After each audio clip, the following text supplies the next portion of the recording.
Hey everyone, Coach Patrick here from Endurance Station, back with another weekly broadcast. This is the time of the week where I share with you lessons that we've learned inside the team. I also wrestle with some topics that I hope will make you a stronger and smarter athlete. I'm a huge fan of the belief that we are the result of our outcomes. Our outcomes are the result of our work, of our inputs, of our process. And today I'm super excited because I get to talk a little bit about the process side of the equation. We've all been amazed by athletes out there on all manner of sports who are just achieving incredible things. Could be in the endurance side, like most of us call home. It could be a particular, like say basketball or baseball or hockey or volleyball or whatever your sport may be.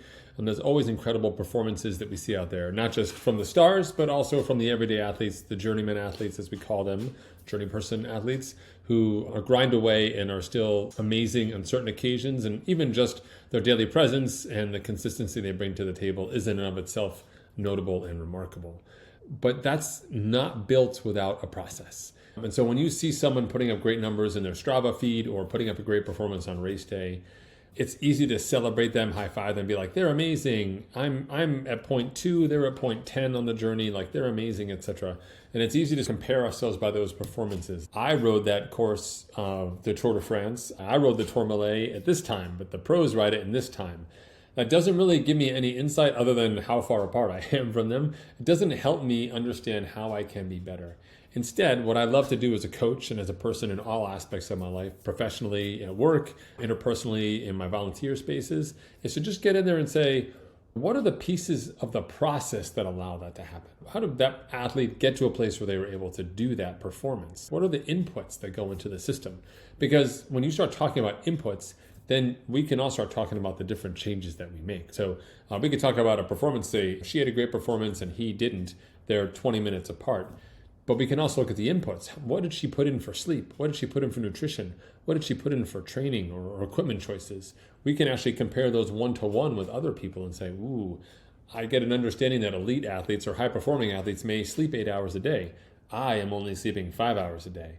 I'm not going to be able to really reach my potential. Not to say that I want to be exactly like that amazing athlete, but I probably won't be able to reach my potential until I start prioritizing the recovery mechanism that I have as much as the people who are maximizing their potential are. Again, not a conversation about do I or do I not want to be a pro athlete, but what are the elements, the process pieces that go into making someone be outstanding? And then how do we align our own personal choices and decisions around that so we can be better in that area? So I'm going to talk a little bit about that today. Super excited. So thanks for joining me for this one. It's great. And I'll read the introduction here so we have it. Whether you're a seasoned athlete or just starting out, that success in sports requires more than just raw talent. Most people assume that success requires discipline, commitment, and hard work. The truth is that a focus on the right processes is what will help you reach your full potential.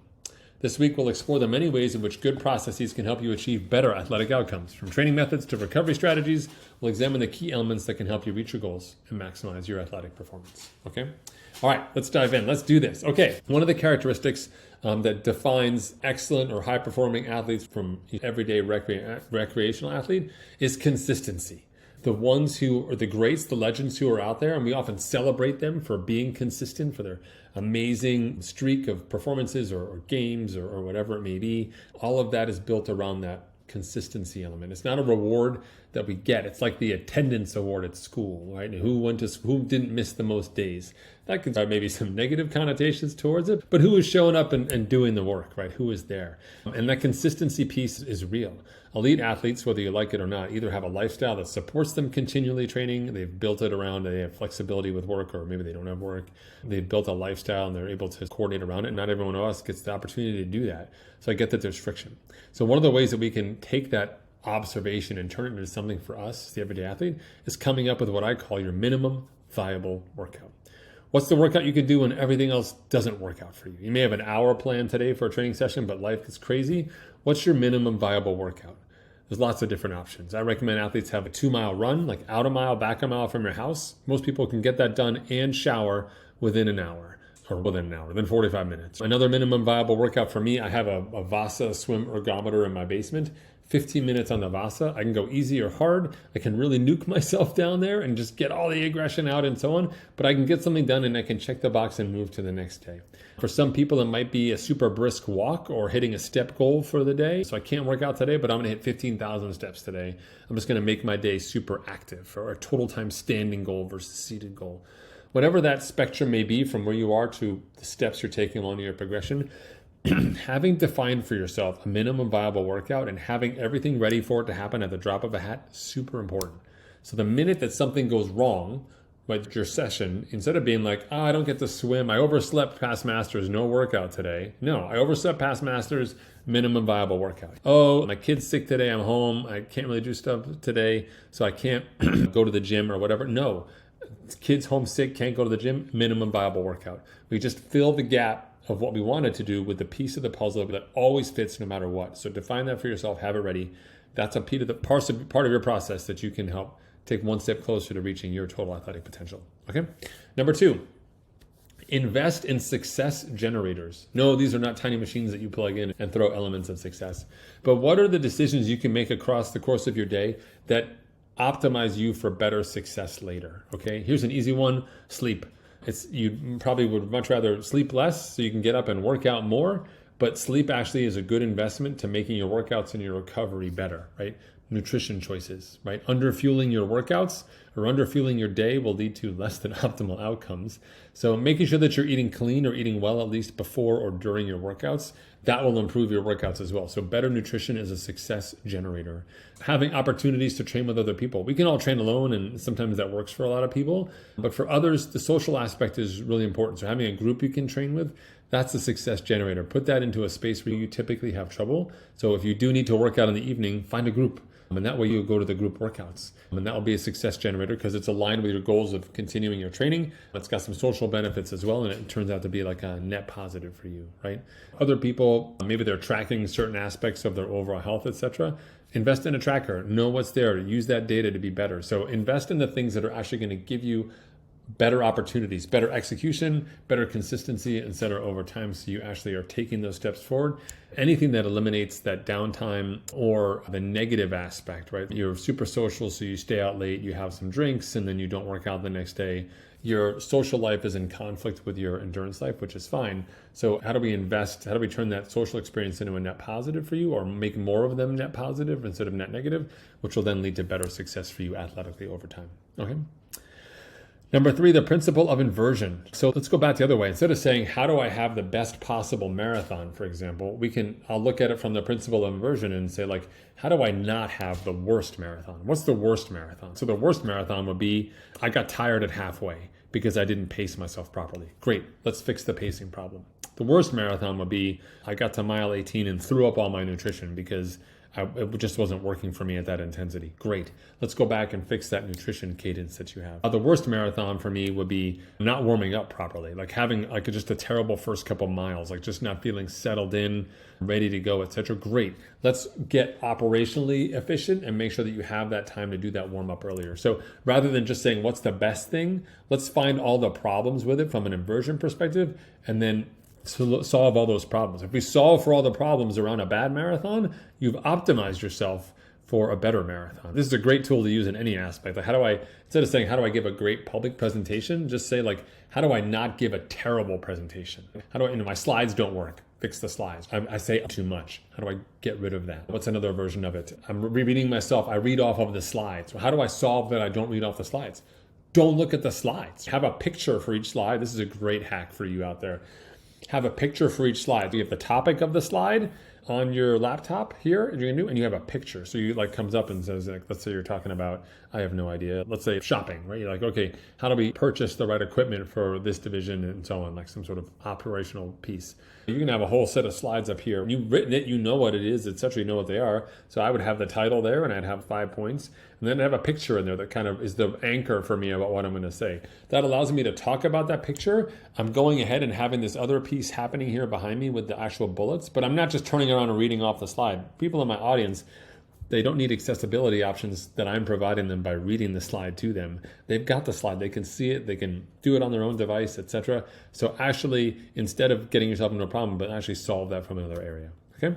All right. Number 4, identifying the friction points in life and removing them. So one of the things that these pro athletes have done generally is they've gotten rid of all the friction. Most of them probably don't have kids, and so they don't have the family stress. Not that families aren't awesome, love my family. I actually got faster having a family and kids, but it forced me to optimize in my time. But in a lot of the pro athletes' standpoints, they're not just faster or stronger because they're younger. They just also don't have anything else in their day other than being faster and stronger. And so that's another way to think about it, which is what's the friction you have inside your life that is manageable for you? And this is fantastic. So go ahead and say, hey, I'm going to food shopping, huge time suck for me. So I'm happy to spend $50 extra to get my groceries delivered so that I don't have to go to the store and deal with all that madness. It gives me back 2 hours in my life that I wouldn't otherwise have. Yard work is another one for me that I like to optimize for. Having a cleaner come once a month for us is actually a big win. It reduces our need to clean here overall a great deal.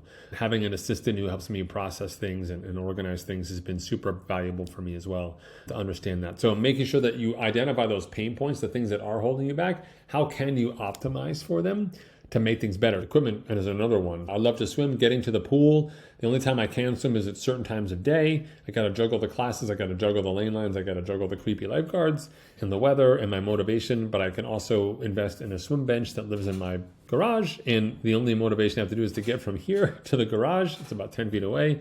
No excuses. No one else is using it. I can get my workout done. Is it as perfect as swimming? No.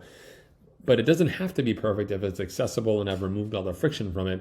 It has to be good enough. And that's a good enough solution for me to get better at it. So take a look at those friction points. Not just how do we want to live like a pro athlete, but what are the pieces of our life that we can free up time and reduce friction by outsourcing things, changing our process around it, or just really rethinking about how it works so we're better off. A great example from a life perspective was for our family. On the weekends, we'd want our kids to pick up and do chores.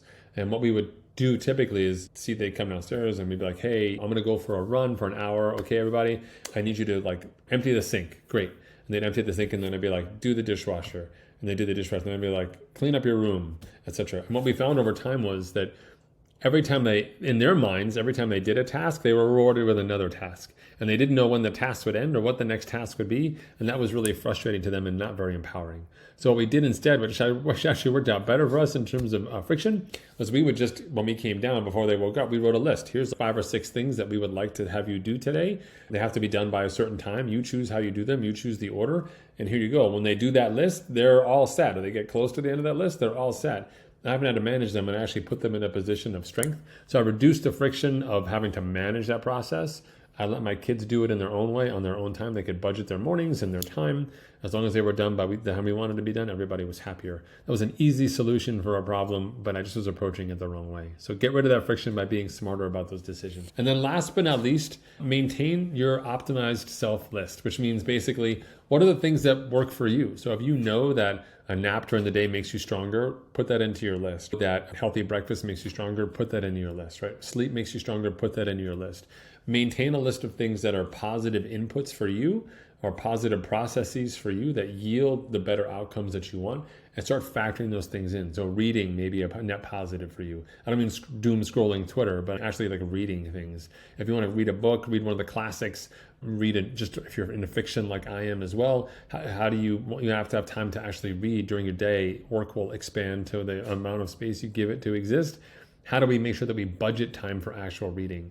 And actually getting really strict about that and doing a better job of forcing the inputs that make us better will fill your day with more better things, which just forces out the things that are less than better and will get you there. All right. So I hope you enjoyed this talk. It's a little bit different than the normal, but it is a space that I'm super fascinated in, and I'll probably be exploring more publicly with some writing and other topics coming soon. But I do believe that athletes, entrepreneurs, business owners, worker bees, everybody can do better by optimizing parts of their day and making sure that they're doing the right thing by putting the good inputs in, and they'll see better progress. It's not always about working harder or working smarter. Sometimes it's just setting yourself up for success by removing friction or making better decisions. All right, folks, thanks so much for tuning in. Have a fantastic week. I'll see you soon.